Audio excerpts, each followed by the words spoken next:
Hello and good afternoon or good morning, depending on where you are. I am Dana Dubois, and this is I Write Out Loud's Sunday Salon. Welcome, welcome. I am going to go join on Substack so that I can see as people join. And thankfully, this one is only on Substack, so I don't need to go test and make sure that it worked across multiple platforms. But this is our more intimate gathering space where we get to have deeper conversations than in some of the public ones. And I don't see me live quite yet. Let's hold out and see if it's actually working before I dive in too much. I'm going to take a sip of tea. I don't know why Substack has to make this so hard. I mean, I suppose I could just do this straight through Substack, but I do like the ability to screen share and to have branding on here. And I don't think Substack has caught up with that yet. So we're definitely going to do some screen sharing today because it's effed up Friday. Or not, it's effed up Friday. It's red flag roundup. Y'all, I'm so tired. My words are starting to come out all funny. Still not seeing me live. Oh, there, I see it. Oh my gosh, and there are already so many people in here. My apologies that these start off with me being like, am I here? Am I here? Am I here? But particularly for the Sunday Salon, I don't feel like I can get started till I know folks are here because we are a small gathering. And so it's important for me to check. I see that Jason is here and Johnny and Stacy and Amy. Hello, everybody. Substack has Substack added screen share now to their native podcasting? I might have to look into that and maybe not go through StreamYard, although I finally feel like I kind of have a handle on StreamYard. Um, I will take a look at that. But hi, Shayla. Wonderful to see you all. I feel like I see you. And as I'm saying that, I just learned recently that there is uh, not a disorder, but like a condition, a thing that people have, thing being a very specific word, where they can't see mental images. And that's me. In reading that article, that was like very recently, 55 years later, I learned that most people see like movies in their head. I don't visualize here. And I found out that that's an anomaly. Do you all see movies in your head? Like if it's like visualize this, do you literally see it pop up in your head? Because I don't really. And maybe that explains why I write. It certainly explains why I can't. I'm a terrible designer. It's actually a way that in which AI can really help me if it can do it well, or I can be like, I want it to look like this and this here and this over here. I don't have the tools to know how to do it, and I can't get the visual first. So I have to see it and be like, well, no, that's what's wrong. Fix this. But I don't have a picture I'm working from. Um, I'm curious to hear if you all do have that. Hi, Laura. The only restriction right now is you can't share audio from your screen share. Okay, that's good to know. I need to wiggle my screens here a bit so that I can read without having to look around like this, because that's not a great way to be. Jess, you don't see anything either. I'm glad I'm not alone. I was just like, how do people see things that don't exist? Joan, you had a vision of Jesus once. That's the only thing you ever saw. Wow. That's was it in a slice of toast? Because I've heard about that. Everyone say good morning to Kira. Oops, I have my screen set to horizontal, so it's a little harder to see her. I also need to show off this t-shirt. I'm going to be wearing it on bigger lives this week. You're welcome for the boob shot. Well, the patriarchy isn't going to fuck itself. It's a little too small. It is a woman's cut shirt. It's still a little higher necked than I would like. And this is a large. And 5Ds means extra large on T Public. But I love it.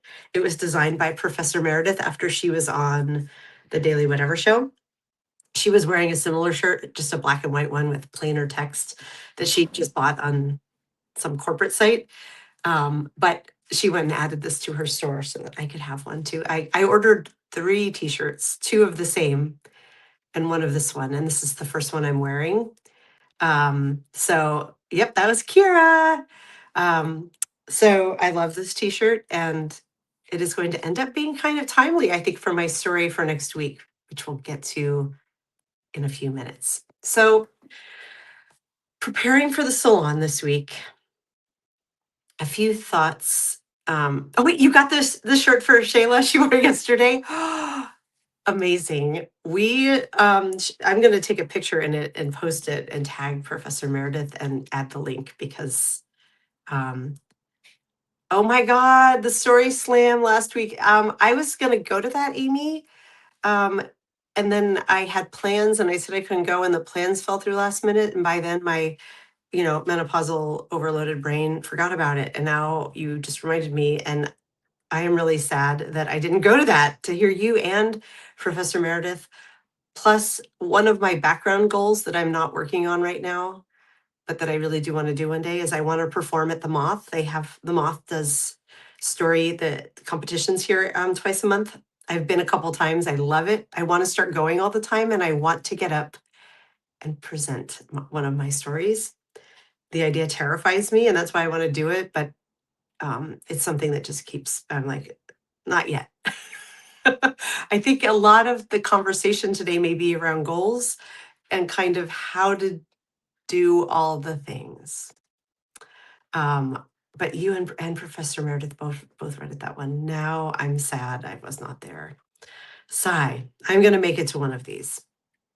I'm forgetting the organizer's name. I owe her an email back, I think, but she messaged me and I need to write her. I love the Moth too. I mean, all the storytellers love the Moth, right? And you're in New York, so you're at the epicenter for the Moth. Hi, Diane. Welcome. I think I said hi to Joan and to Laura and Violet. I'm so glad you all are here. I haven't, look, this is my first cup of tea. I'm very undercaffeinated. Mm.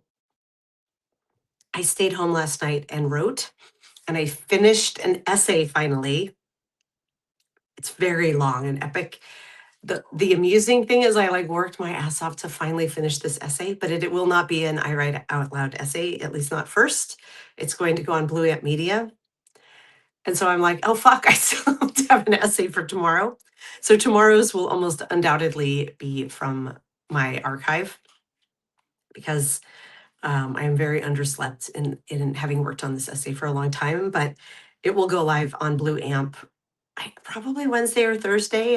They asked for one tiny edit I need to make, and I know there's some other things in the queue, but um, sneak peek, the title is The United States Hates Women. That's the title.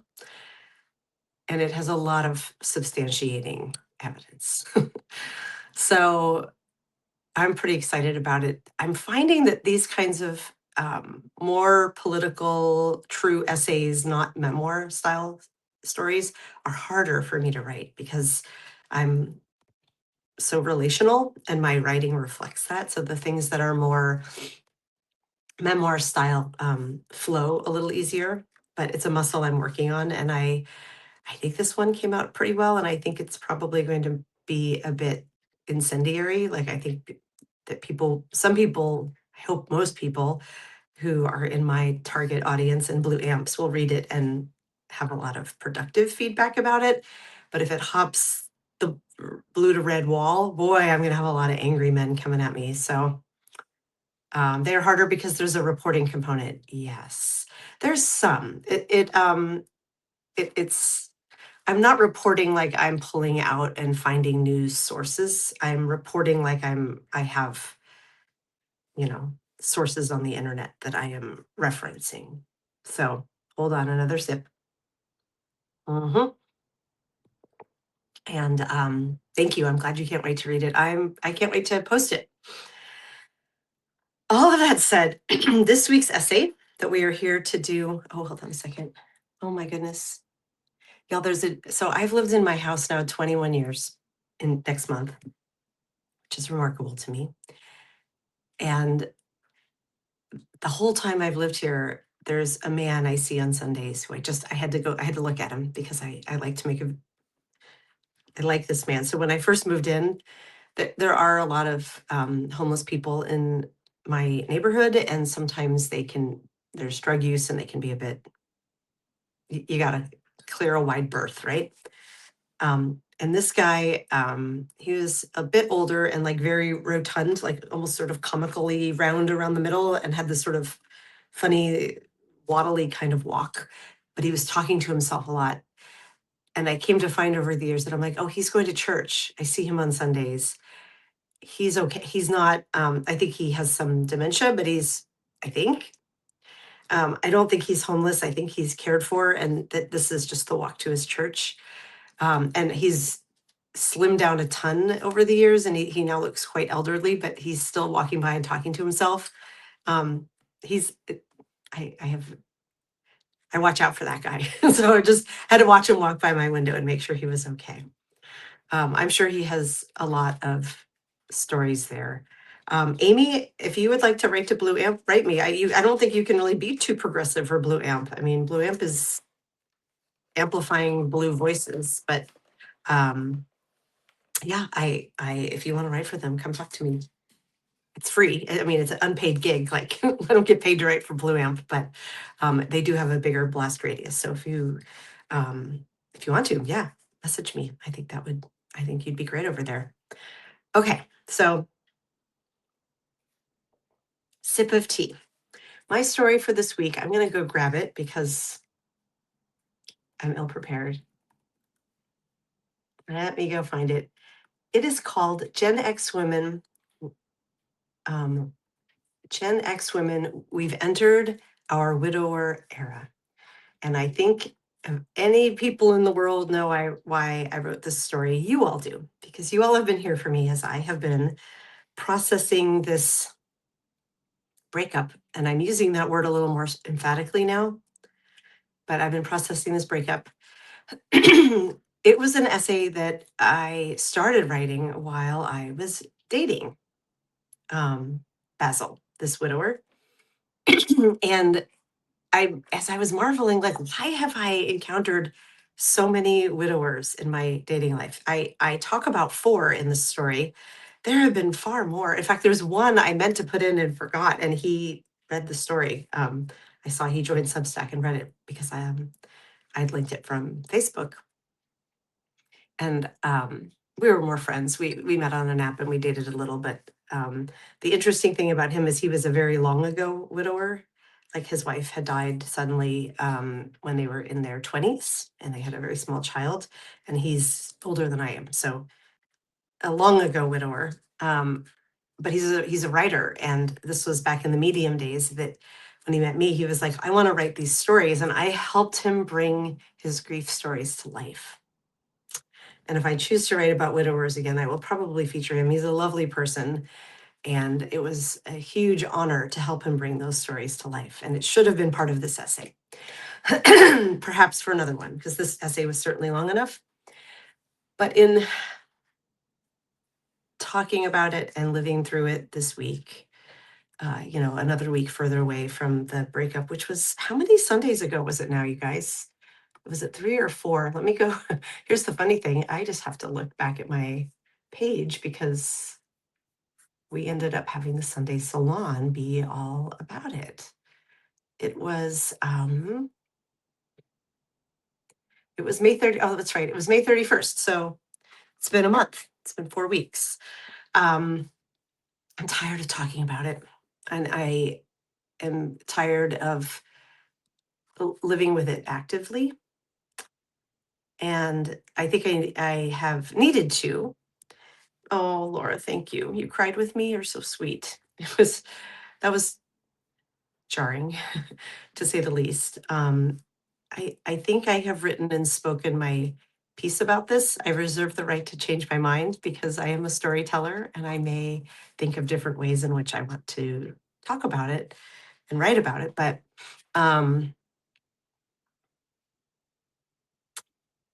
I'm choosing my words carefully. I don't think he can listen to this because he's not a paid subscriber. So I viewed this as sort of my more private group, though I'm sure there are ways around the paywall. So perhaps I'm wrong there. And um, we agreed 2 Sundays ago now to take a pause for a week, for a month. So we're halfway through that window. And it was um, he had wanted to keep me as a friend. And he was like, can I keep just texting you? Can we stay in touch? I think I've talked about some of that here. And out of self protection and in the interest of his healing, I said, I don't think that that's a good idea. I think that I have become too big of a tool in his grief toolkit. And that if I were to continue to be available for him for what seems like it's not a very big deal, just texting, to me, it's a pretty big form of intimacy in its weird way. When you become the person who you want to, when someone becomes the person you want to download with all of your day to day stuff, I miss him. Especially in those early days, there were so many times when I was like, oh, no, like I want to call him, I want to text him. Um, but I agreed to something that I don't think I've agreed to before in dating, which is I'm keeping a door open and I'm just not walking through it. The door is open and I can see it, but usually when I leave, I slam a door pretty loudly and firmly because that's how I heal and move on. And I'm not doing that. So um, we are going to talk in a couple weeks. He has a lot of grief anniversaries, one of which was this week. And these are my final acknowledgement on grief is like, I had to close the door a little bit more the last few days. I'm not slamming it shut. Maybe a good visual is like I've put up a screen door. I don't even know if that's a strong enough visual, but like no bugs are getting in, nothing can run through it. The door is solid, but air can still get through. That actually is not a bad metaphor right there. So it's a mental model shift. I'm not changing anything I'm doing. But I did hear from him this week, and it was all at once on Thursday. It's interesting. I shared this story on Monday because it was in my mind as I was planning themes and stories. I was like, I know I want a new story on June. What was that? 21st, I think, on last Monday. And I want it to be this grief story because it's the day after my pledge drive ends, and it will be a paywalled story. And I want it to be something that's really compelling because it won't travel, like it won't go viral because it's paywalled.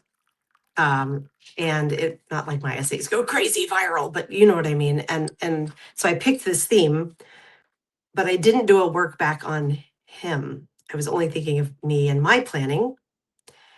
But the way it worked out that the story dropped Monday, the live was of course Wednesday, because that's when I usually do my lives. And the essay went out Thursday, or the recap went out Thursday morning. That was his first grief anniversary day. And I didn't think about that, which is a good sign. But also I shared it. And as I was heading into work, I was running late. I had to be there really early. And so I ended up taking an Uber into work, and I was carrying all the things, and I had my phone in my hand. So I was like opening apps with my fingers without realizing. I set the phone down and Facebook was open, and it was his post. And I can't say what it was because I'm already, it was a grief day announcement. And I was like, oh, so first thing in the morning jarring me was this, oh, okay. I'd forgotten, which is a good sign, but that's there. And that, okay, I knew the day was coming. It's not my problem. This is part of the reason that I'm not talking to him over the summer very much is he needs to process these days on his own. And then literally minutes later, he texted me with a screenshot from the Wednesday episode with a text below it. I inadvertently at the end of the episode said his real name, and he captured that screenshot, and he put a little like face underneath it that I had outed his real name. Hey, Darvid. And hi, Brigitta. I hope I'm saying your name right. It's such a cool name. So it was really jarring to have the two things happen at once and to realize, oh my God, I said his name and he heard it and is calling me out on it. what do I do? Like, I'm about to enter this big work training thing I was doing. And then he wrote again pretty quickly and said, I'm not mad or anything. I know it must be hard to keep up with pseudonyms on a live. And I was like, okay, that's very him to be kind and give me some grace. And so I just wrote back and said, hi, name. I'm so sorry. Um, it was completely, you're right, it was completely inadvertent. And I in my mind was like, wow, do I need to take it down? Do I need to edit it? I don't have any editing software, but do I need to learn how to edit video so that I can remove it? And then I was okay. So Amy is saying it's a little creepy that he's watching your lives. We have talked about this, and I know that he reads and follows everything that I post. And have you all, the very first essay that I posted to I Write Out Loud, I may reshare it because I had a much smaller audience then, and it's done on a weird kind of a page because the way the audio file is long story. It doesn't look right because I want my look and feel to be good. But let me go find it. It's a story called The Men Who Open Me. It's one of my favorite essays I've ever written. Oh, why does Substacks it doesn't pull in SEO? Oh, it's The Men Who Still Open Me, maybe that's why. But here, I'm gonna put the link in here. Is he in the room with us right now? I don't think so. He could be though, but I don't think so. He's not a paid subscriber. So unless he has a fake name and a different account, he is not here. I view it as not respecting your boundaries, Dana. No, we talked about it and I said it was okay. I don't see it as a boundary violation. Oh wait, I don't think the cut and paste went in. You remember that essay? It was great. Thank you. Oh, it did go in. I see it now. Sorry, I posted it twice. But the essay, uh, he's featured at the end of it because we just started dating. He's featured as the like good example of someone who isn't just consuming me, but who is living alongside me. But the essay is about it was one man in particular. There were two, but one disappeared quickly. So there were sort of three I'm writing about in the essay. The men who opened me, the ones who wouldn't show up for me, but who are continuing to consume me after we're no longer dating. And on the flip side of that is the analytics. I can click into their name and see what they're opening, what they're reading, what time, what day they're doing it. And I do get a bit obsessive about it. So this is the punchline on that. When I first saw the message from him, one of the reasons it walloped me was I wasn't expecting it. The other was, wow, it's a really big grief day for him. And he spent, I sent it live at 5:08 a.m. Pacific time, like I always do, 8:08 East Coast time, because I like eights. And I was like, wow, that only went out a couple hours ago, like 2.5 hours ago, and he's already watched an hour of me on his really big grief day. Like he's still really thinking about me. That's the door being open thing I was talking about of like I've been keeping this door wide open and watching him and thinking about what it means because he comes back and reads and rereads. And although this essay, he returned to it so many times and I'm like, you don't have a paid account. What were you reading? So I'm wondering if he has a way to get around the paywall. There have to be ways to do it. And if he's here, hi.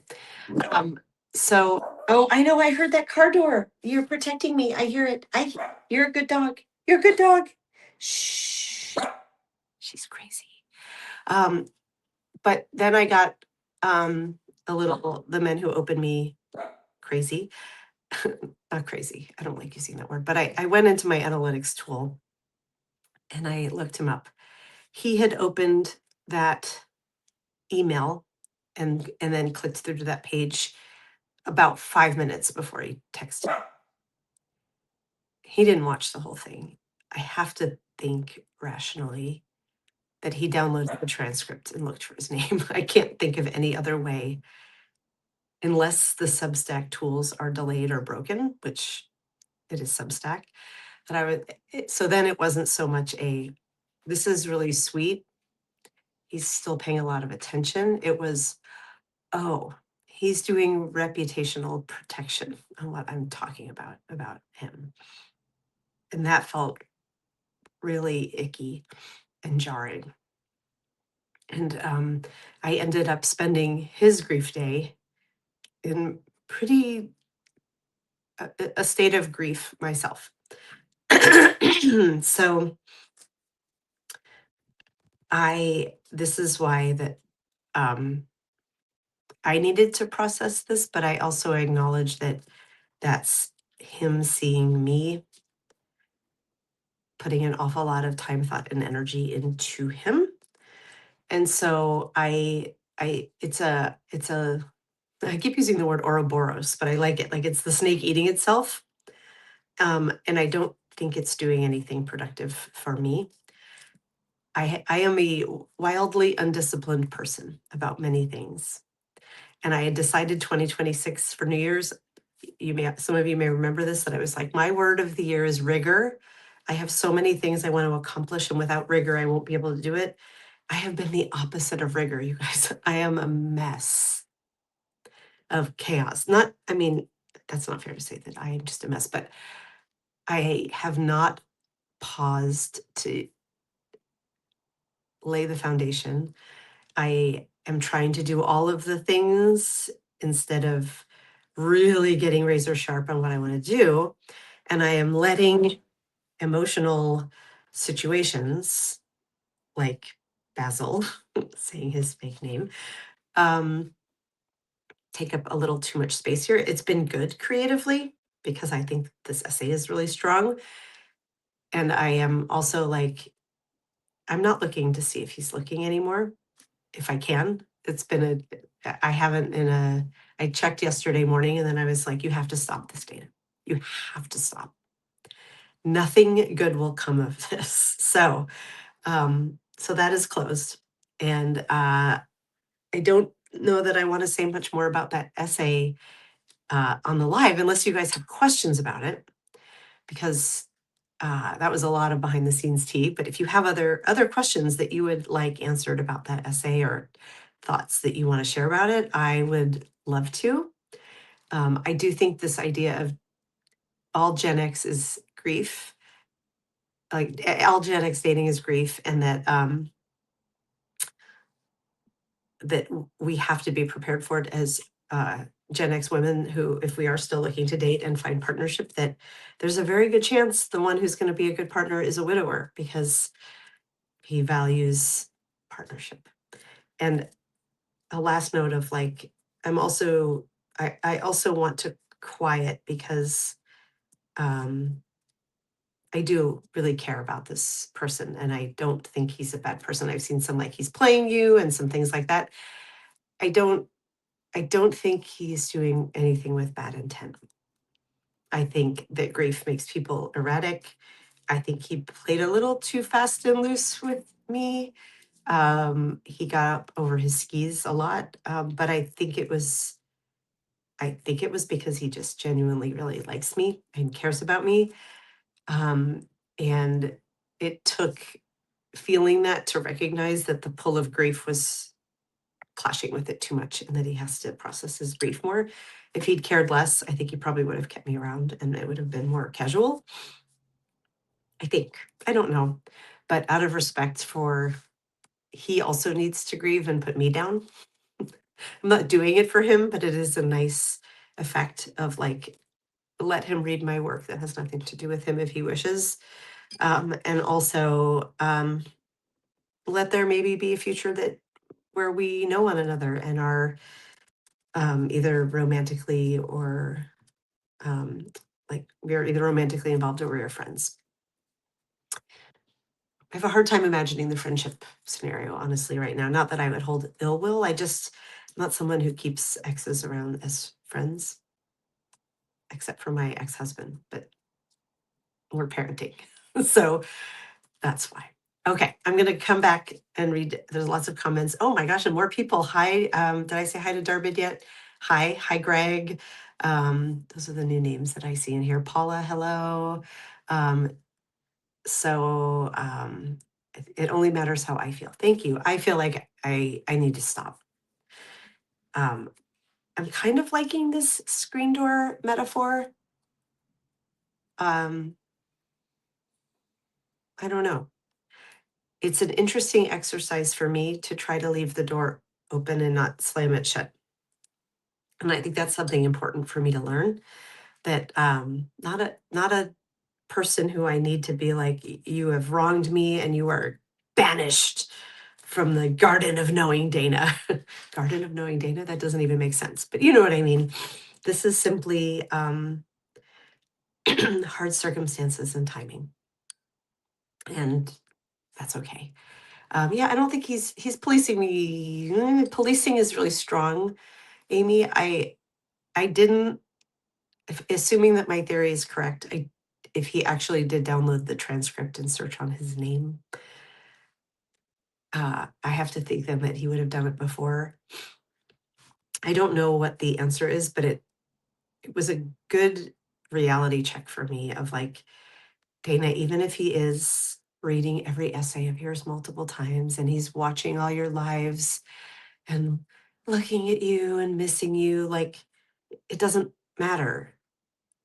Like, consumption is not the same thing as availability and presence. Doesn't matter. He can read or watch all he wants. It's public. So I am not going to block him. I am not going to police him, nor he me. And he said it kindly, but it did make me really emphatic after that. I was like, it was a slip of the tongue. And also, um, one of the pain points of him was that he did not share with his friends that he was dating somebody for all those months because it would tarnish his widower image. That's my unkind read of it and blunt read of it.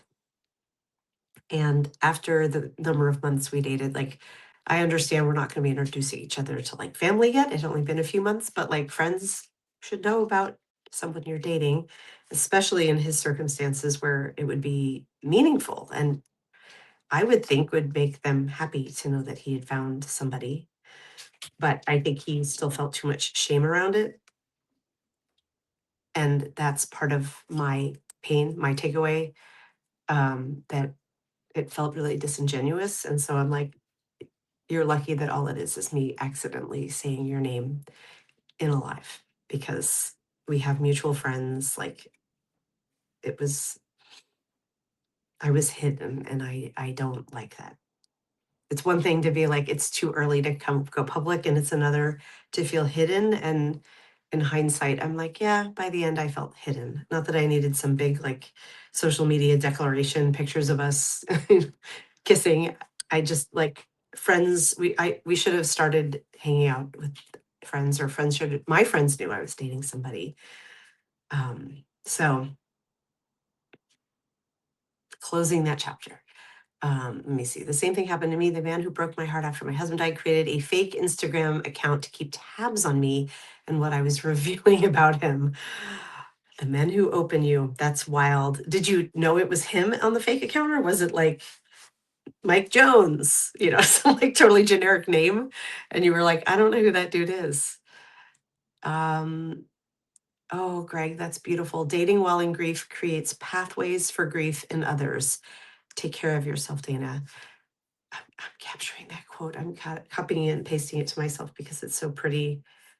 I'm going to say said by Greg in Sunday Salon. So I'm not one day like, why did I text that to myself? What did I mean? So that is so true. And our grief is so unacknowledged. There's no place for it. If there's blame for it, that's what I put in this essay. There's this like, well, what were you expecting? You were dating a new, freshly widowed man. And I'm like, I was expecting that I could trust in his actions because it took a lot of convincing. I'm a little congested today. Do you hear how I sound a little nasal? But yeah, I trusted that the way he was so consistently showing up spoke to availability, and it simply didn't in the end. Or it did. The availability had limitations, and we hit them. perhaps one day. The future is a big place. And I don't know what will happen. Okay. Agreeing to a break means a break. This is his problem, not yours. That is good for you and it will be hard. You will still get the dopamine hit from looking. That's all that it is, right, Joan? It is me pushing the little dopamine button. And I already have a really big problem with that. I think all of us all the creators get that, right? Where you're like, how am I doing? How many subs? How many paid subscribers? I lost 2 paid subscribers over the weekend. That is always a bummer. One of them is the one this morning was just that a transaction failed, a payment transaction failed. So I may reach out to that person, but it's like, it's so hard to build. And we're going to get to this part in the goals thing of like, I think being a small stacker is a really hard way to try to make a living. And I'm questioning what that means and other ways. So let me keep reading your wonderful comments. Hi, musings, welcome. Johnny says that was my impression. He's in between hurting and healing, and you're great. It's hard for you. It's really hard for him too. Yeah, I mean, he talked about this many times of like it's that it was disorienting to feel both grief and joy in a new relationship at the same time. And I think the compartments finally just he couldn't do it anymore. Um I profoundly understand that intellectually and um was foolish enough to think that we could make it through with communication, but he said he could not. And so um the screen door. The screen door might not quite be right. What's a better metaphor there of like open door, shut door? If you guys have ideas, let me know. Y'all are smarter than I am. As a widow, I can tell you that grief is a real bitch and it fucks you up bad. I'm sorry, Violet, but yeah. OV, that's so well said. Grief can be a motherfucker. I have used that exact framing or those exact words. Grief is an asshole. Grief is a motherfucker. I am, knock on wood, grateful that it's not my lived firsthand experience, but I have so much adjacent experience. And managing the grief of a widower is also a bit of a motherfucker. Not, I know it's not as bad. When you lock the screen door, I think you mean when you lock the screen door, you know you've grown. I agree, grief is hard, but one can always come through it okay too. I hope so.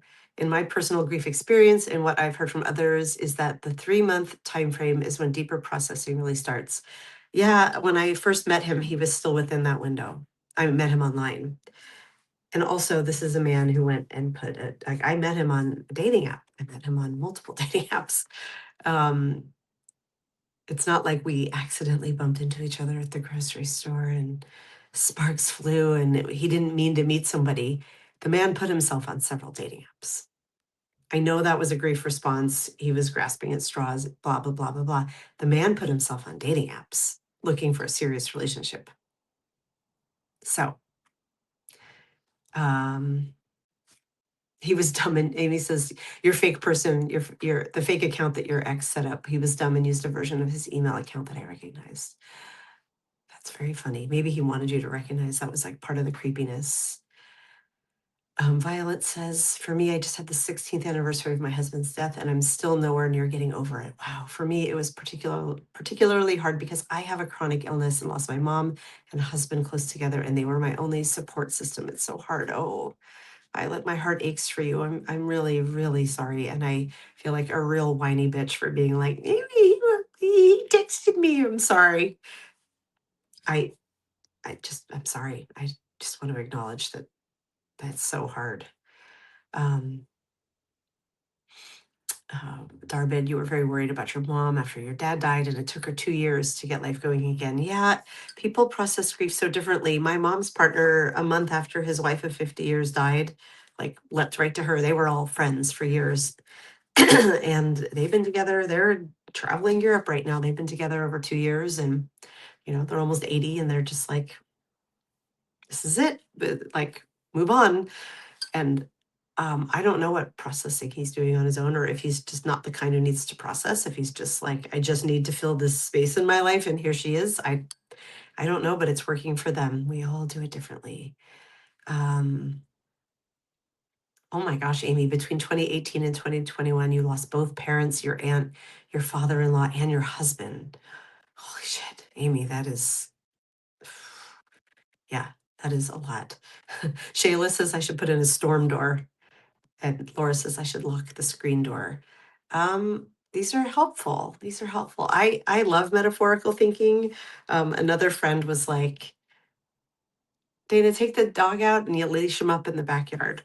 Be humane, give him some food and water, but like, bad dog, you put him in the backyard. I was like, this friend is someone I was not expecting this kind of language from. And I was like, wow, okay. Um, the leash thing, I don't know if that metaphor quite works, but it was very funny. Um, my laughter was about being banished from the garden of Dana. Oh, I'm glad that I amused you with that. That was pretty funny. Johnny says it's completely understandable that hope and optimism would try to find a way to make your way through a complicated experience. I mean, we all, like, not all, I guess, but many of us, like, we want joy, right? We want, and I just have to think for someone like Basil, who had this partner for over 20 years, that like the level at which you're accustomed to having companionship, touch, sex, affection, partnership, just having all of that yanked away too. I am sure that part of why he was dating so soon was just not like a I need to get laid thing, but like a I need touch. I need to feel a sense of connection. So I don't blame him, but I don't love feeling like a tool in a grief toolbox. I don't know how I made up that expression, but it's been really, that's a helpful metaphor for me. I'm not sure if I was a screwdriver or a wrench or help me out here. I don't know many tools. A level? Maybe I was a level sometimes. Maybe I was a stud finder. It was definitely a tool or two in his grief toolbox. Uh, oh yeah, on dating apps. I like the brick wall metaphor with barbed wire on top. You can always take a big old sledgehammer whenever you are ready to take it down. Amy, that's what I usually do, and that's what I'm trying really hard not to do. I'm trying to be like, this sort of feels like a tawdry, like Bridgerton subplot. I don't know how many of you watch Bridgerton. I love Bridgerton. It's so racy and silly and beautiful to watch and hot because they're all so beautiful and they're really good at building tension. But for every season, there's a primary couple and they can't be together. And it's generally some like very almost artificial reason, like, oh, you offended me and I'm looking to marry off my sister, or, and I shouldn't beloved you because you should be with her, or, I can never marry, for I can never make children because I swore to my father, the Duke of Hastings, that I would never reproduce because I wanted to harm him on his deathbed. Like these bullshit, crazy reasons, right? But it's so hot because they can't be together even though they want to be together. This it feels almost a little Bridgerton like. This last call we had was so just like there was so much. It was so comfortable, and we talked for over an hour and negotiated the terms of what the that we wouldn't talk for or text for a month, which he did not. That was not his choice. That was mine. But he understood, and it was so heartfelt. And at the end, he was like, "This is going to have to last us for a whole month," and I was like, why are we being apart? Like, I don't want to talk, but I'm gonna get all emotional thinking about it. I don't door, not slam shut, but maybe a curtain. A curtain might be a better metaphor because the screen you're still looking, but a curtain, like the wind could move it, and it's very easy to pull back if needed, but it's blocking my view. It's a really pretty curtain. That's what's up. It's opaque, but it's pretty, and it's protecting me from elements. There. Okay. Walk with those muscles and create abundance and joy. It's not easy. Yeah.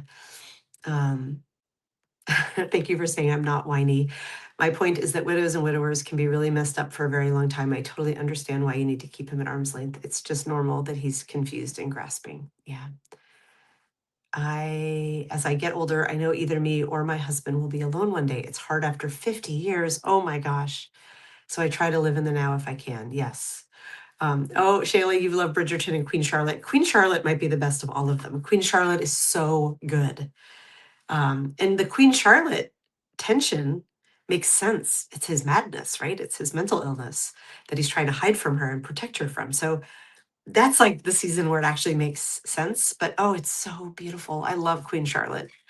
The love story between the two men too. Oh my God, it's beautiful. If you guys haven't watched Queen Charlotte, highly recommended. But it will make more sense if you watch Bridgerton as well. Though it's beautiful even if you don't.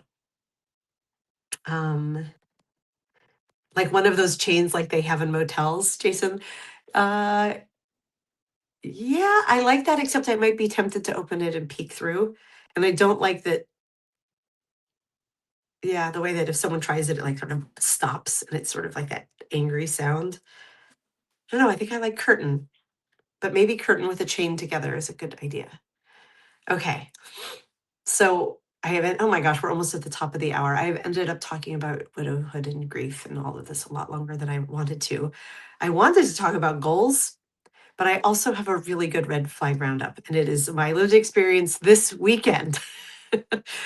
Because dating apps are always not great.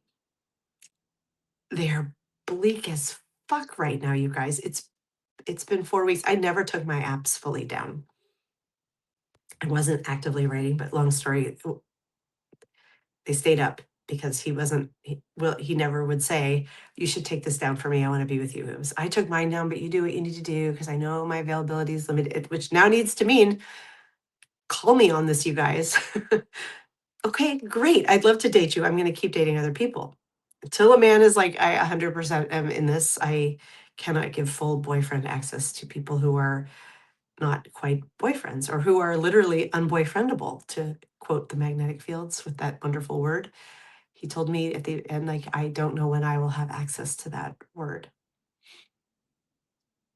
That would have been helpful information to know and to actually, he was telling me. So on me for not listening. Misfit toys. Dating apps are like lawyers and therapists. The longer you're with them, the more money they make. Oh, for sure. A window with decorative window film on it so light can come through, but you can't see what's on the other side. I like that, but I still might stare at the light.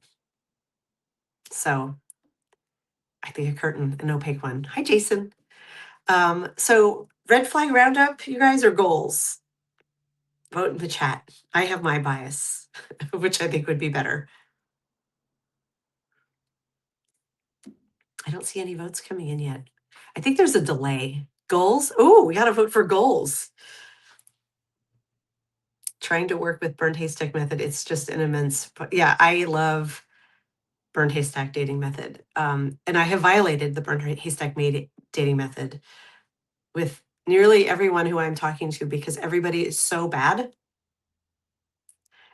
And I'm in a place where I'm like, I would like 2 or 3 reasonably attractive and clever men to take me out and buy me a bourbon or a coffee and flirt with me. I think that'd be really good for me. So that's my bar right now. Goals, red flag, red flag, red flag, red flag, goal. Okay, we're gonna do red flag roundup. Goals are a bigger conversation, I think, and we are close to the top of the hour. And as I mentioned at the start, I have a brand new essay this week, but it's going on Blue Amp, so I still need to do all the work to have a new essay for tomorrow. But I would love to talk to this group more, and we will do this in another live. I may actually schedule a separate paid subscriber live of like, what are good paid subscriber benefits? I think this one is great. Actually, I'm going to ask you all this very quickly, and then we'll do the red flag roundup. I have started last week where my Monday essay, which I'm looking at as like my flagship offering of the week. It's kind of my big thing. I'm a writer first. The Monday essay is my flagship one. Sometimes I might post an extra one, but that's the one. I paywalled it. I haven't looked at the data yet in depth because I do that at the end of the month. So that's coming up to see how it performed compared to my other essays.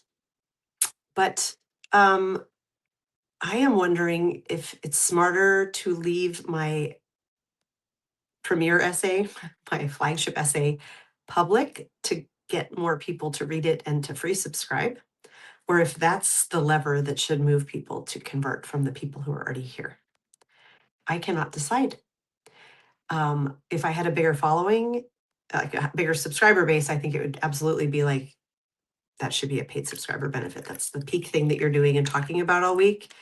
But I don't know. I read and restack, all brilliant. Thank you. I wish you knew that answer too. Yeah. I think, oh, hi, Lynette from Northeast Pennsylvania. Good to see you. I um I think we need to have, yeah, I think I'm going to try it a few times and see what happens, Johnny. That's what I'm doing now. My essay tomorrow will be an older one, but I think I'm going to share what is probably my favorite essay I've ever written. And it's about Taylor Swift, sort of. And it's about Judaism and my reluctant relationship to it. And about traveling to Munich to see Taylor Swift 30 years after the first time I went to Germany, and going with my daughters and visiting a concentration camp the day before the Taylor Swift show. It's on Medium, so it is out there, but Medium requires has a paywall. You have to pay $5 a month to read everything on Medium. So it's an older essay that lives there. But I think I'm going to share 2 Taylor Swift essays this week. I'm going to share that one on Monday. I think as the premiere one. What was the word I used? See, this is me dramatically underslept. I start losing the words. But it will be that one. And then later in the week, I'm going to share the actual show review and what it meant to see that show. And I'm doing it because I think Taylor Swift is getting married this weekend. Flagship, thank you. That was the word I used. Oh my God. I have an Aura ring and it tracks. It's a really great, I'm not marketing for it, but this is my Aura ring. I have a paid sponsorship. I don't have a paid sponsorship, but wouldn't it be amazing if I did? I love this ring. I've had it for years. It's an amazing fitness tracker all up. It tracks sleep really well, which I like, but it gives you something called sleep debt. And I am 6.5 hours in sleep debt, which it's marked as like red flag very high. So I'm tired. So that is coming, but I think I'm going to schedule a live or 2 where we simply talk about um, goals, both, and I want to get your feedback on things I'm doing because you are the people I'm doing it for. And I want us to have like a goals brainstorming session of like, how can we help each other grow here if you are a creator in addition to being a reader and listener. Well, let's do a red flag roundup now. So let me come over here. I was not planning to do a red flag roundup. I'm planning to do that every time I get 10 subscribers. I was at 7, I'm now at 5 since the last one because unsubscribes. Substack is a hard way to make a living, you guys, unless you're a big creator. So I have long had a dating app on Facebook Dating. I just leave that one up. It's just it's free. No, nothing much tends to happen from it. But it was up for the duration while I was with Basil, as was Hinge. And Hinge is really interesting. It tends to be higher caliber because it just does, but you can only swipe through so many people in a day. It's very, very slow moving Hinge. So, but after the breakup, which I'm now calling it, we're not on a pause. This is a breakup. Part of my curtain not looking through the door. I joined Tinder. And oh my God, you guys. I have friends who met and married through Tinder, and I was like, okay, I don't think it's the hookup app it used to be. I'm going to try it. But my God, the caliber of men and the way they respond there is it's an armpit.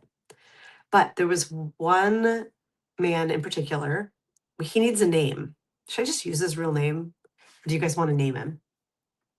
What should we name this guy? So Jason and Shayla met on Hinge. See, it can work. It can work. Lynette, you have a great article for me. Please pass it along. And John, you want to name him John? Jose? Okay, John and Jose are very similar names. Let's call him John. He was a kind of generic white guy. Um, Loser. Claudio. Wow, we're getting a lot of Spanish names. He was not Spanish, but his name was a little Italianish. It was a good name, but um, I think John will be easiest for me to keep in my head. Let's call him Jonathan. We'll give him a longer name. We'll give him dignity that maybe he doesn't deserve. He's a bit younger than me. He's 47. I will be 56 next month, but I have been intrigued by the idea of dating someone a little younger than I am because men my age and older often feel very, very old. Not that I'm one of those like, I'm super youthful. I look really young. Like I look my age, I act my age in many ways, but at this age, it's more about being in similar places in life and connection, I feel like. So I'm like 47, that's fine. Old enough to be grown up, right? You dated a sociopath named George Fitz. I once dated a sociopath named George, had a very small penis. Oh my God. It's a very, very, very, very long time ago. I mean, we're talking like not even. And yeah, that was a very bad experience. Anyways, you feel attacked. Oh, John, it's not you, Johnny. We'll just say Jonathan. Jonathan and Johnny are totally different vibes. Though if you would like me to change the name, I will. So let me come over here to StreamYard and we're going to share the screen.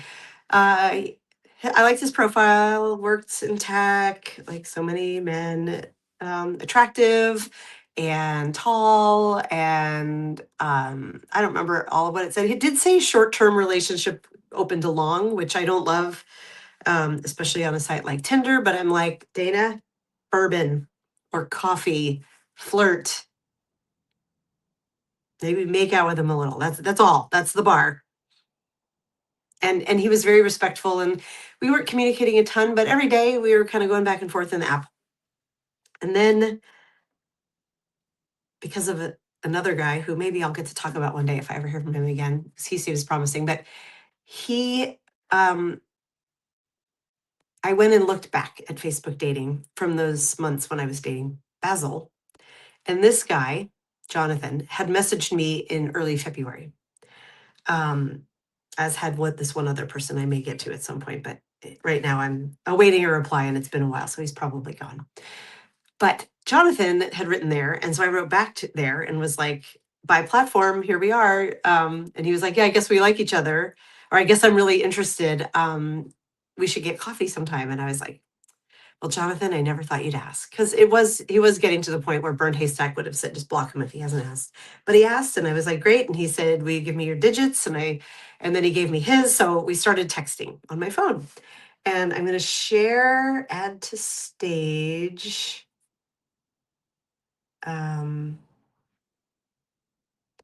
Let me see, is that showing? I forget, do I do something else after I add to stage? I feel like there was one other step I had to do last time, but maybe I'm wrong. Where is the live? There it is. Oh, there it is. Okay. I'm showing, I had a bunch of early screens initially, but I didn't want to make this too long. But after we had moved, he had said, yay, like I'm here in text. And I was like, well, at least you didn't lead like this. And I shared the screenshot that I also put on Substack as a note. The very first message I got on Tinder was at like 3 a.m, some guy just saying, you're hot as fuck, with some emoji. And so I had sent that to him. And I was like, this is the bar, sir. And he laughed. And then he said, you just got wooed. And he already got wood. And that was funny. I do love wordplay. So these are green flags, what I'm showing you right here. I mean, that's slightly sexual, but I had sent him the text of like, he was responding. It was totally, totally fine. And he was like, yours drunk dial choice. You must feel honored. Um, and so this is fun, right? Well, how much do you like Star Wars? Because I'm about to hit you with some advanced nerd word play. I say in my profile that I am a word nerd. So this is fabulous, right? Love. Okay,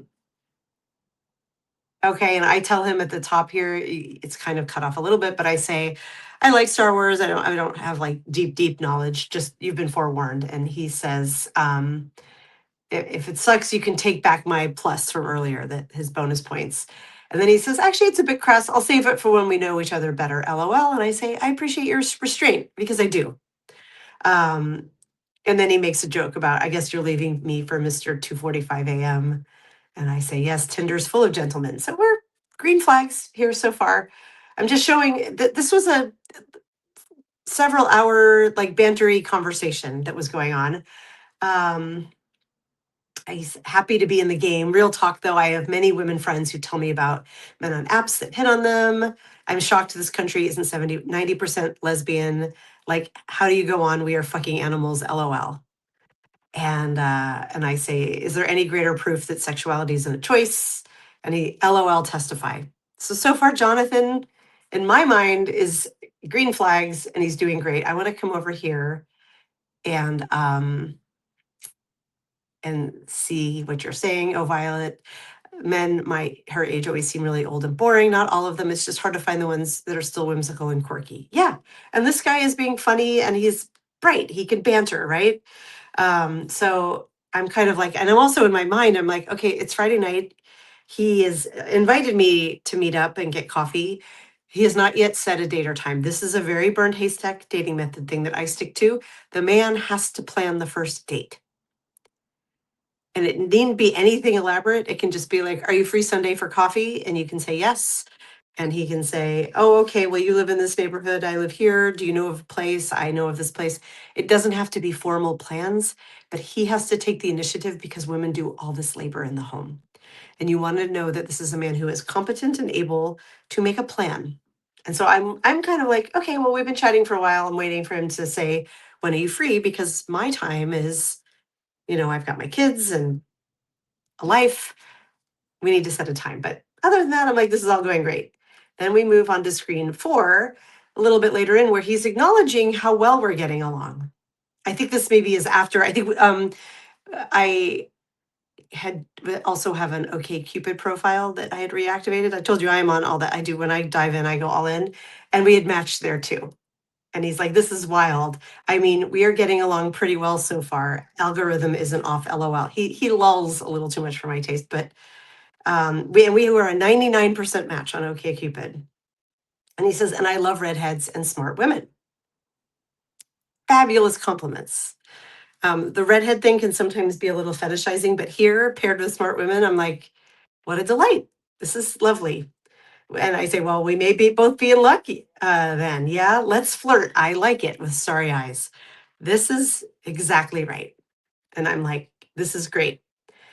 The conversation goes on from here, and I didn't cut and paste the whole thing in the interest of time, but I think I was at a party, that's an overstatement, a gathering of parents who were celebrating that our kids graduated high school. While we were writing this, I was doing it kind of intermittently. And then I was like, oh, yeah, I'm going to be heading home. And he's like, yeah, I'm in for the night. I'm putting on my yoga pants and getting comfy. And I was like, sounds like a great way to spend a Friday night. And then he sends a photo of himself on the, like, just torso-y of the yoga pants. And I don't think that much about it because I'm dumb and I'm distracted. But I was like, they looked like a wetsuit almost. And I was like, weird. Your pants, your yoga pants almost look like a wetsuit. Hold on, I'm gonna come back here and see if anybody is saying anything about this. Oh, hi, Karen. And um, so yeah, I'm like, your yoga pants look like you're in a wetsuit. And so he sends me back this. And he says it does, huh? They have too many lines. There's a better angle, but they still look like wetsuit, huh? And he sends this. And I'm gonna pause here before we get to what's next. I want everybody's really honest reaction to this. And I'm going to pause a moment because I do not want to color your long text threads with men I never met in person always went south. Yes, happy almost full moon. Oh my God. No, yes, that was inappropriate. No, ew, yeah. Yeah, that's par for the course. Like, I recognize this is not a dick pic.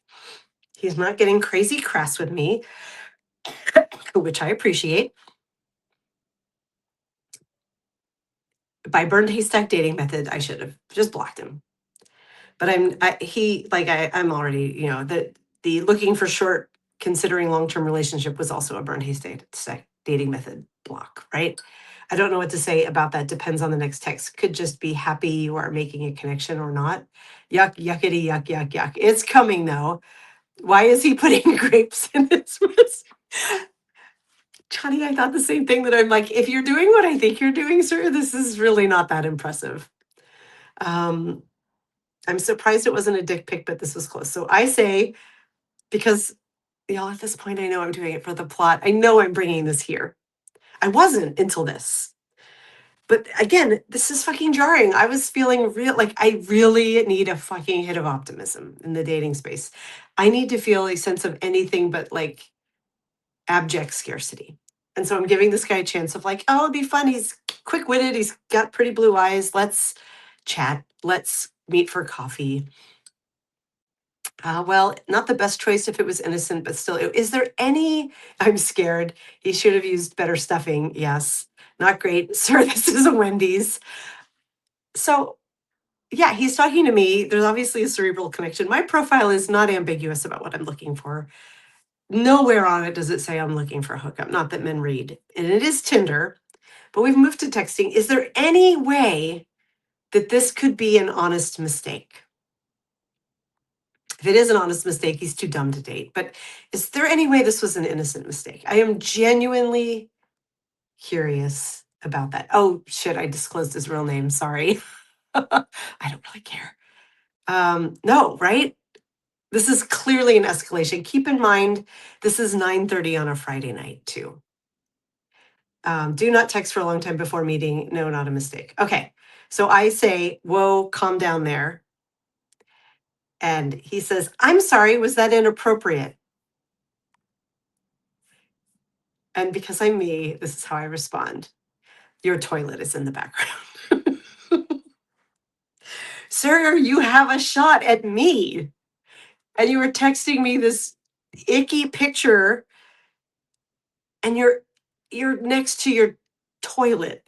I know he's got his kid there. I'm like, it's quite clear to me why you went in there, right? Back me up here, chat. I see what I like to do is date tacky men with small dicks. It's my type. Yeah. Um, too dumb if it's a mistake. Yeah. Ew, from the bathroom. Ew, like this dude snuck away from his son, who's I forget how old, but a kid, to go get off in the bathroom. That's what he thought was going to happen, right? Maybe I'm reading too much into this, but that's what I see when I see a bulge shot and a toilet seat. And he says, OMG, LOL. There it's gone. That's embarrassing. Maybe he thought he deleted the picture, but it's still there. Ugh, that ruins the momentum I had going. Cry face. So he's remorseful. And I'm like, so I respond, yeah, I'm not sure what momentum you're looking to build, but to be clear, if it's a crotch shot in front of your toilet with a stranger from the internet, typo. I'm not the droid you're looking for at all, which I was very proud that I did the Star Wars clap back because we must find our fun among disappointing men. And he says, ugh, I'm sorry, I'll go away now. Could there be anything more like passive aggressive? Ooh. And again, burned haystack would have blocked him a long time ago, but at this point I'm playing with my food. And so I write him again. And I want you to keep in mind the statement I keep saying, which is all Gen X dating is grief. And we're going to go to the final slide. And I'm not even reading this out loud, but actually, I will read it out loud in case some of you aren't able to look at the chat. No, look, I'm going to read it. I think I need a persona. No, look, I'm so sorry. I've been replaying this all in my head and I don't know what I was thinking. I'm so embarrassed and I'm so sorry. I really am. I haven't been having a good experience with dating. insertion from me. Gee, I wonder why. I haven't been having a good experience with dating, and I think it's because I'm not in a good, healthy space to do that right now. My kid visiting and knowing he was going to leave soon brought up some painful feelings I clearly need help with to process. I'm going to get back in touch with a therapist and work on myself some more. I'm really sorry again. I couldn't feel more ashamed of how I acted. Who here thinks that this man ran out this weekend to go to BetterHelp and find himself a therapist? Who believes that? Oh, I mean, I actually referenced this man on some live earlier this week. Probably it must have been the Wednesday one of like, of the three viable options who I had in mind, they all had grief. One is a full-time carer for an adult disabled kid. We were supposed to meet for coffee or yeah, for a drink on Thursday and he canceled because he had to be with her. And he said, "Can we do it over the weekend?" And I said, "Yes." And I have not heard from him. So I'll block him later. Not available enough. I have no space for someone whose preemptive grief is going to, like, if he can't even show up to for a date, like, no, thank you. Then there was this guy who I said, "Oh, his two kids live in another state and one's visiting right now and he's grieving that he's not with his kids." Here you go. And then the third one, who I don't even remember now, but he was a literal widower. And I was like, "Nope." No, not right now. So that's my, I'm coming back here to the chat because I'm very eager to hear what you had to say here. Let's see here. Not gonna lie, I judge people's photos by the background and toilets are a deal breaker. Of course they are. If people aren't paying enough attention to details that they don't notice they're taking a photo for their dating app with a toilet in the background, when iPhones are perfectly capable of deleting background, they're gone. And why do so many men take selfies in their bathrooms? I don't know, because the lighting is good, I guess. Uh, Dana is so kind. He did thank me. I think I wrote one more thing maybe. I think I just wrote a like, "Best of luck to you." And he thanked me for my kindness. And I was like, "Oh, sir, this isn't out of kindness. I fully intend to mock you tomorrow." Um, so yeah, um, uh, let me see here. And there's the Star Wars nerd play that we're all here for. Thank you for seeing it, Johnny. I was very proud of it. That was a great line. I am really good at mean zingers on dating apps because my muscle is extremely like, because I don't want to have this much experience at this, you guys. This isn't what I'm here for. Dana, can you check your DM for me? I cannot at the second, but I can. Okay, he was playing on your kindness, I guess. New sponsor for Red Flag Roundup, Better Health. Oh my God, Linnea, manifest that shit. Y'all, I need some sponsors because this, $40 here, $80 there, that one dropped off. Like, that is not a reliable way to make a living. Can everyone in the chat pull together and find Dana a great guy? I wouldn't mind. No one's ever set me up with anybody.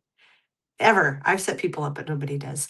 I get it. He felt super embarrassed because you weren't thrilled to see his crotch shot. Yeah. No, if really embarrassed, would move on without acknowledging his oops. Yep. Probably wouldn't get a therapist, but would help with cropping out the toilet. Yeah. I would imagine that he simply just had a roster that I just came off of. Well, I know a couple of good people who love curvy, but are not near Seattle. I would be down with potentially considering a long distance relationship, but they'd have to love more than just curvy. Uh, yeah. Yes, they take pictures, selfies in the bathroom so they can see themselves in the mirror while they're taking the pic. That's probably true, Lynette. And also, all the phone is capable of flipping around so you can see yourself while you take a selfie. Canada may be too far. Most of the good looking men I see in my apps are over the border because I'm so close to it. I get a lot of Canadian men, and I'm always like, ah, if only. Although I would love to move to Canada. I have 2 years where I am here till my daughter graduates, and then I'm untethered. if I am as I am right now. Like, I mean, I am deeply tethered to Seattle. Don't get me wrong. I've been here 30 years. My friends are here. I love it here. I love my home, all the things. But I would love to wander. I would love to have a partner to wander with. That's kind of the goal. No one has ever set me up, Karen. Um, I would love to find you a great guy, but I haven't found one either. That's the thing. Yes, Julie, there simply aren't any. But here, let's turn off poor Jonathan, whose name I inadvertently disclosed. See, I thought I was doing a good job of blocking all of the where I had names, but oops, it's okay. I don't think it's a very small chat. And it's private and it's not going on YouTube. It's just going to be for my paid subscribers. If he wishes to go get a paid subscription to my work and go find this and yell at me, I will edit that part out. I don't think that that's going to happen though, uh, especially because at the beginning I was telling people about my podcast and my writing, and I'm now like, maybe one day I will tell you about that. I do not need more men who are opening me, especially strangers on the internet. That makes me a little bit uncomfortable. So, um, Darbid, aside to you, I don't see a direct message from you. So I just checked. So just so you know. Um, Let me see here. People don't do the setup stuff anymore. I think they assume the apps will handle it. They never did it for me though. I I don't know why. I think maybe because people are like, yeah, I don't know any good men. I maybe as a guy looking for a partner, it's equally frustrating. That's good to hear, Johnny. I feel like it's like the men I know who've gotten on the dating apps, it is like a kid in a candy store out here. There's so many more women than men. So many more. Um, you're sleep deprived, give yourself a break. Yeah, let's just call him Toilet Dude. Let's just call him Toilet Dude when I post the recap. We're gonna call him Toilet Dude. That's better, Laura. I mean, that's a dead giveaway that it's not gonna go well, but I think that's fine. I am okay with that. I cannot believe we've been here almost an hour and a half. Yeah, it is a problem, Linnea. There are a few single good men in person as well as in the apps. Well, the apps are simply a reflection of life, right? I mean, with the men I've dated who have stuck from the apps, like with Basil, my lovely widower who went on the apps way too quickly, I was literally the first person he met. And I was like, You dip your toes in and you get me? Fuck you. I told him that in person too. But I was like, You have no idea what I have sorted through and been through. And like, this is just a Friday. There was a worse one last night than Toilet Guy. He'll be, when I hit 220 paid subscribers, I will share the tale of the guy last night who was also a hummingbird. Sorry, that's a good omen. There's a hummingbird outside my window. Have you all seen my hummingbird? It's 2 weeks old, not 3 weeks old, 2 weeks old. I'm losing track of time. My hummingbird. I love it. It is a good, yeah, I would love to say never again apps. There are no men to meet in real life. If there were, I wouldn't go on the apps. It is the only way I know to meet age appropriate single men. I have been thinking that I should go to a bar, and instead of going to my like pretty little bars or karaoke bars that I love that are familiar where there's never anyone to date, except for that one quasi rapey guy who I wrote about that one time who I met at a karaoke bar, I should go watch World Cup games, shouldn't I? Because if there were ever a place where a bunch of available Gen X age men were going to gather in a bar, it's to watch World Cup games. But I haven't. Go to a computer store. Darvid, I did check my DMs and I don't see one from you. Unless it's an old one and it's not pulling up. I don't see one from you. So write me again. Weird. When I search on your name, it says no chats found. And that is weird because you have messaged me before, but I do not see it. So if you have a message for me, please send it again. The library, that's a good place to meet a lot of homeless people. The library near me, sadly. But is there a World Cup? There must be a World Cup game this afternoon. Maybe I will go do my writing and working from a pub, and I will treat myself to a yummy lunch and I will look around for any attractive men. I feel like this could be a good strategy. Go to a Star Wars convention. That would also probably be a strategy. Um, Go to a biker bar. Oh, I hate motorcycles. So that would be a very bad fit for me. Get together with friends and everyone has to bring a single man. My friends don't know any single men. I've asked. I have asked. So that will not work. Canada and South Africa today, not sure, but it doesn't have to be US games. I want to watch from all over. There are no straight men at biker bars. Depends on the biker bar, I would imagine, but I don't want to go to a biker bar. All the good single men I know are gay. Right. That is a fact too. So it's a trope, but it's a trope for a reason. Either way, I need to go build my essays for this week. I have to go clean my house and I have to go get some exercise because that is what I have not been doing. Has anyone said dog parks? Never met a guy at a dog park. Been to some of those. Got dogs. Uh, that would be so romantic.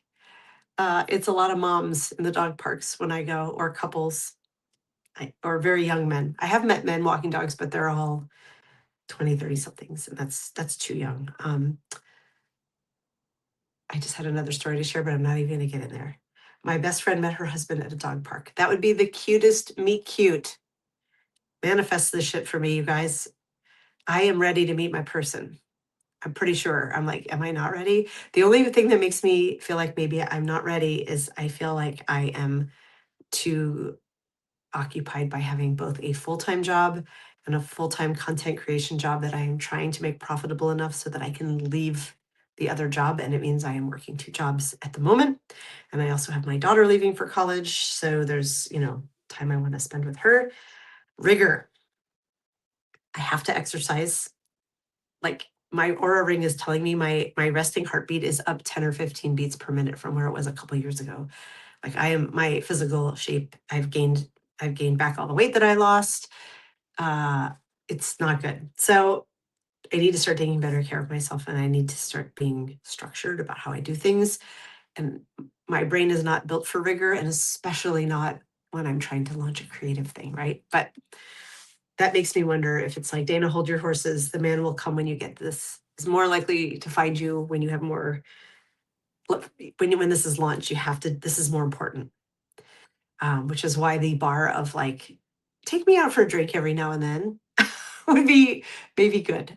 I've never been someone who dates multiple people. I don't know if I could even do it, but I do. Part of me thinks it would be really fun to just be like, hey, I just finished my essay. Want to go hit the karaoke bar and sing a song with me or have a drink with me? And then we're not going home together, but we're going to just have some flirtatious energy. I feel like that would be fun. But even that bar is way too low.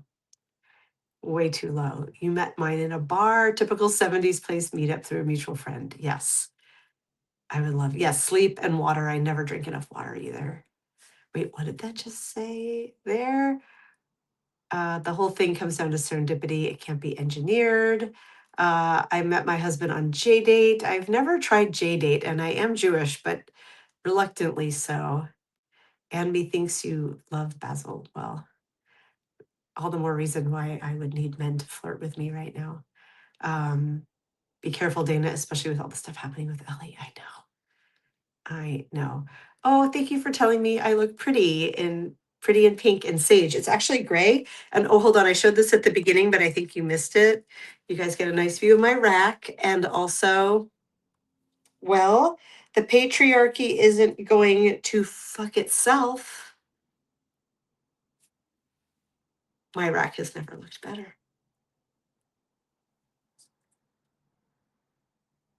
I love this t-shirt. Professor Meredith. It's the bitchy history is her handle on TeePublic. You too can have this in any color. I went for the gray with pink, but it comes in all different colors. And this is the girl cut t-shirt. So it's not my favorite girl cut, and it's a large. I probably need an extra large, though then it would be even longer, and it's a little too long for me. But yes, sleep and water. I really should start there. You're right, the first foundations, but tea and caffeine are so necessary because I'm not getting enough sleep because I'm writing and doing all the things, and I have to get the announcement out. Oh my God, who's our guest this week? Ayana Madrone is going to be our guest on the Daily Whatever Show. And then, oh my God, you guys, we have such a banger lineup so far this summer. Can I tell you what it is before we go? I haven't announced it yet, but I'm going to. Would you guys like to hear who's coming? I'm going to open it right here. Okay. I'm not even waiting for a response because, of course, you want to know who's going to be on the Daily Whatever Show on Fridays. So, um, this coming Friday, the 3rd of July, it's Ayana Madrone. Then on the 10th of July, we have God joining us. God is going to be on the Daily Whatever Show.